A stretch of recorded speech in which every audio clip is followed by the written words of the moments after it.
আজকের দিনটা এত খারাপ, বাতাস, তীব্র বাতাস, তার উপরে গুড়ি গুড়ি বৃষ্টি, ঠান্ডা, অসহ্য। এই নভেম্বর মাসটা শুধু বৃষ্টি বৃষ্টি বৃষ্টি। এনিওয়ে, আসসালামু আলাইকুম, সবাইকে জানাই জুম্মা মুবারক।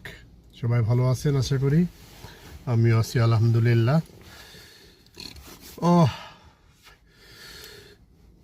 তার বাদে কেমন কাটলো আজকে দিনটা?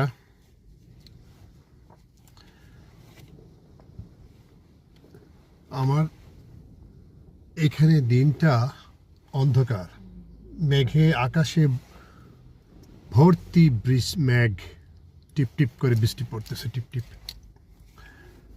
আমি গাড়ির ভিতরে বসে আছি, আমার ছেলের স্কুলের সামনে আসছে, একটু পরে স্কুল ছুটি হবে, তারপর ছেলেকে নিয়ে বাসে চলে যাব, ব্যাস, এরপরে কাজে। এই হলো আমার আজকের দিনটা। তো আপনারা সবাই ভালো থাকবেন। আগামীও দিনটা যেন সবার জন্য ভালো দিন হয়ে উঠুক, আল্লাহর কাছে এই দোয়া করি। ঠিক আছে, আবার হবে কথা। আল্লাহ হাফেজ।